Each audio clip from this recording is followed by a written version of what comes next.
This is ABC-7 at 10. ABC-7 warned you 2 days in advance. Today, a winter storm slammed the borderland. Take a look at this video recorded by our New Mexico mobile newsroom. We caught drivers who were stuck on the San Agustin Pass in between Las Cruces and Alamogordo. As you can see, driving conditions were treacherous this morning. Here in the Sun City, El Paso electric crews spent the day trying to stay ahead of the storm. In this video, you can see a crew working on power lines. The utility shot this video for us, so you know exactly what it had to deal with today. Thankfully, work paid off because no major outages were reported. Good evening, everyone. I'm Estela Casas. And I'm Rick Cabrera. Our storm track first alert remains in effect tonight. We're keeping a close eye on the roads for black ice. We also want to warn you about low visibility on the highways tomorrow morning because of the freezing fog. Chief Meteorologist Doppler Dave Spielman begins our first alert coverage. Doppler? Yeah, you know, the skies are clearing right now, and it's getting pretty chilly out there across the entire region. But again, there could be some spots tomorrow, some isolated spots where they have some icy roads, some black ice, especially over the overpasses and bridges. But from what I'm understanding, the TxDOT is in the city is also trying to take care of some of the bridges and overpasses as we speak. But take a look at what we're expecting again for tonight. The snow is over with. Clearing skies, going to be cold. There are going to be some icy, isolated spots tomorrow morning. I don't think it'll be too bad out there. Let's go ahead and take a look at our satellite radar composite. And what you're looking at right now, this is snow out here along Carlsbad in the Pecos area. And all this is cloud cover. But you can see how we're starting to break apart the clouds. We're clear in Silver City, TRC, portions of Las Cruces and Columbus. And again, the skies will continue to clear overnight, and it will be very cold tomorrow. We could see a little fog in some of the lower elevations, some of the valleys out there. So that's certainly a possibility. But coming up, we're going to take a look at some of the snowfall amounts all across town and have your forecast. That's coming up. Okay, Doppler, thank you. Today, school districts across the borderland made the delayed decision to have a delayed start after severe weather hit. Tonight, many ABC-7 viewers want to know what's going to happen tomorrow. ABC-7's Pilar Arias is live at Mesita Elementary in West El Paso. She continues our first alert coverage. Pilar. Good evening, Rick and Estela. Most school districts have already made the decision to have a 2-hour delayed start tomorrow. Now, just a reminder, that does not mean 10 a.m. That means 2 hours later than the usual start time. And people I spoke with today said that they wish that that was the case this morning when the storm started rolling through. This was the scene at Wiggs Middle School today when students were released early at 1:30. It was still snowing. If you remember, EPISD announced a late start January 7th due to the potential of black ice. But this morning, schools were under advisement by the city's Office of Emergency Management. Officials said they were monitoring the weather as early as 3:30 this morning. Now it's about looking ahead to tomorrow and making sure everyone gets to school and work safely, especially after what many parents and students went through today. There was a lot of people that didn't come. They called in. And it was really wet inside too because of the snow, and it was really cold. It was so horrible. Now here is a list of the major school districts, colleges, and government entities starting late tomorrow morning. The El Paso County Courthouse will not open its doors until 10 a.m. Same for El Paso Community College, UTEP, and NMSU. The El Paso, Isleta, Socorro, and Canutillo districts and Las Cruces public schools are on a 2-hour delay for tomorrow morning. We have the complete list online at KVIA.com. And as Doppler Dave Spielman just told you, the biggest threat for tonight with temps getting down in the 20s is the potential for black ice. Now it is called that because it matches in with the black color of the asphalt. So please drive safely overnight and into the early morning hours. Reporting live in West El Paso, Pilar Arias, ABC-7. Good advice, Pilar, and you stay safe out there as well. Thank you very much. We want to take a look at the freeway courtesy of the TxDOT traffic camera network. There's I-10 in Yarborough. As you can see, the snow pretty much completely gone from the roadways. We still do see some on the side of the roads, but for the most part, I know driving around the west side this evening, the roads were pretty dry. But again, as Pilar and Doppler Dave mentioned, we are concerned there could be black ice on the roads tomorrow morning. TxDOT in the city tell ABC-7 their crews are out salting roads and the highways this evening. Now let's turn to ABC-7's Jerry Najera. He continues our complete coverage of our first alert. Rick, I'm in South Central El Paso. Paisano is this street right behind me. This bridge was closed earlier due to a downed power line, but I want you to take a look. While the street was closed, road crews actually came in and took advantage of the time and laid some fresh dirt down to keep the roads from freezing overnight. Now, some El Pasoans I spoke with today say they welcome the snow, but for those who had hit the road this morning, it was a different story. Thursday morning, snow blankets the mountains, making for a beautiful view. Many enjoying the snow for a change. I enjoy this weather a lot. It's awesome. It's a change of pace. I love it. Feels like Christmas. Nice day today. While El Pasoans enjoy the snow, the Office of Emergency Management was keeping an eye on our roads and highways. Right about 7:30, weather did roll in. Its eyes and ears, none other than the Sun Metro bus drivers who alerted the city about icy roads around town. That's how the city learned about the ice causing a traffic mess at Mesa and Mesa Hills in West El Paso. Police closed the street so that road crews could dump dirt to eliminate the slippery conditions.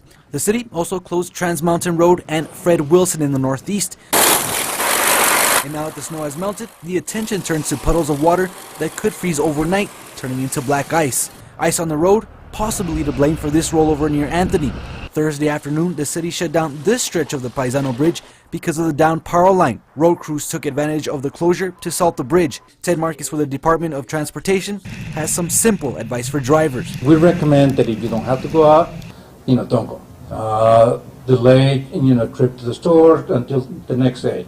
We expect better weather tomorrow, so if you can wait, delay it.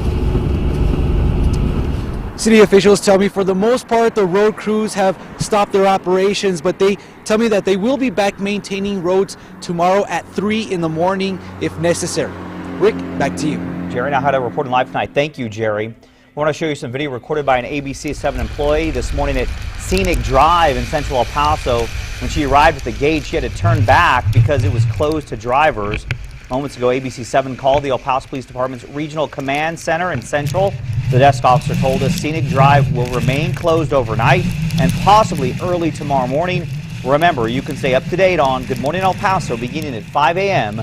tomorrow morning. Now, he's accused of getting drunk and killing his girlfriend, new at 10. Sheriff's deputies in Doñana County charged 23-year-old Corey Franklin of Las Cruces with an open count of murder, tampering with evidence, and kidnapping. Deputies say Franklin and his girlfriend got into a fight last night outside their Doñana home. Franklin, who was allegedly armed with a knife, told police he hit his girlfriend several times. According to deputies, Franklin said the woman passed out, so he dragged her inside the house and put her on their bed. It wasn't until later in the night when Franklin says he realized his girlfriend was dead. Deputies say he drove to Las Cruces where he turned himself in. The victim allegedly had several stab wounds and cuts on her head. He's accused of murdering a woman in Chaparral and spent nearly a decade on the run in Mexico. Police in that country arrested him last year. New at 10, ABC-7 has learned Mexican authorities have extradited Eduardo Estrada Garcia to New Mexico. Our newsroom received this photo earlier today. He is accused of brutally beating 31-year-old Emily Haradiani to death back in 2006. Investigators found her nude body in the New Mexico desert. The victim left behind 3 children. We spoke with her father last year when he learned Mexican police had arrested the accused killer. I want to just express our appreciation. It's a big load off my family's shoulder. I know that we have still a long ways to go, the process of the judicial system and all that stuff, but it's a huge step. I want people to remember Emily with the smile. She didn't know you. She was always, you were a friend to her, and she treated you like you were a friend for life. Estrada Garcia is facing an open count of murder and will be spending his first night at the Doñana County Detention Center. Shifting gears now to education. ABC-7 is taking a closer look at the 12 elementary schools the El Paso School District is considering closing.